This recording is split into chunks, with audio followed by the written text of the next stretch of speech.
হরে কৃষ্ণ, রাধে রাধে। সকলকে বলবো ভালো থাকুন এবং সুস্থ থাকুন। আমি গোবিন্দচরণ স্মরণ করে আবার এসেছি ছোট্ট করে একটি পাঠ করে শোনাবো বলে।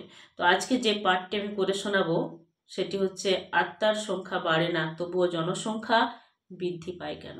কালকে আমি এর প্রথম পর্বটা আলোচনা করেছি, আজকে আমি তার শেষ পর্বটা আলোচনা করব। মন দিয়ে শুনুন, নিশ্চয়ই ভালো লাগবে। যদি ভালো লেগে থাকে তাহলে চ্যানেলটি সাবস্ক্রাইব করে পাশে থাকবেন।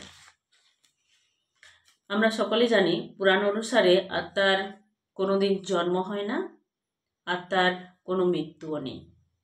কোনো আত্মা থেকে কোনোদিন নতুন আত্মার সৃষ্টিও হতে পারে না। আত্মা অমর, অবিনশ্বর, দেহ নশ্বর।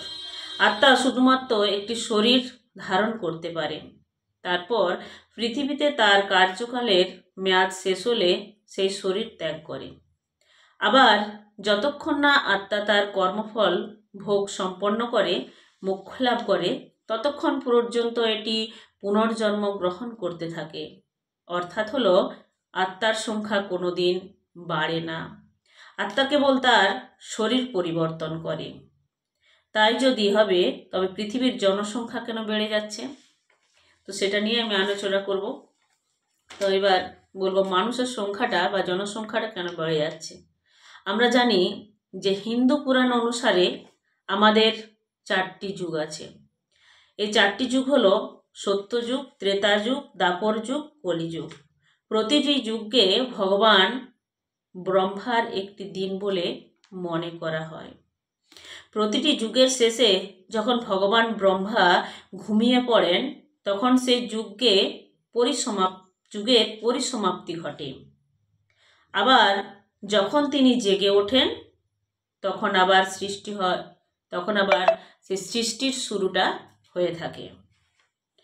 যখন একটি যুগের সূত্রপাত হয় তখন পৃথিবীতে প্রাণীর সংখ্যা খুব কম থাকে, তারপর ধীরে ধীরে তা বাড়তে থাকে।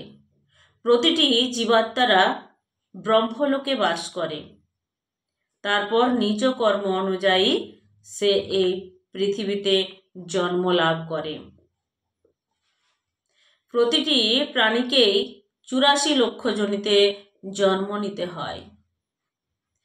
একটি যোনিতে তার জন্মচক্র শেষ হলে পরবর্তী যোনিতে তার জন্মচক্র শুরু হয়।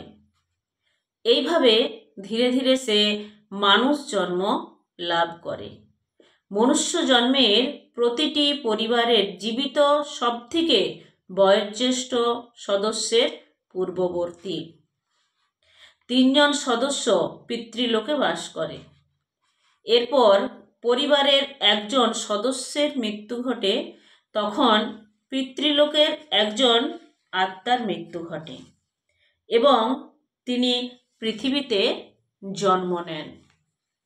বর্তমানে আমরা লক্ষ্য করেছি বিভিন্ন প্রজাতির উদ্ভিদ ও প্রাণীর সংখ্যা ধীরে ধীরে কমে যাচ্ছে, কিন্তু মানুষের সংখ্যা ধীরে ধীরে বাড়ছে। এই সমস্ত উদ্ভিদ ও প্রাণীর আত্মা তাদের যোনির জন্মচক্র থেকে মুক্তি লাভ করে মনুষ্য যোনিতে জন্ম নিচ্ছে। এই কারণেই মনুষ্যের সংখ্যা ধীরে ধীরে বৃদ্ধি পাচ্ছে। হরে কৃষ্ণ, রাধে রাধে।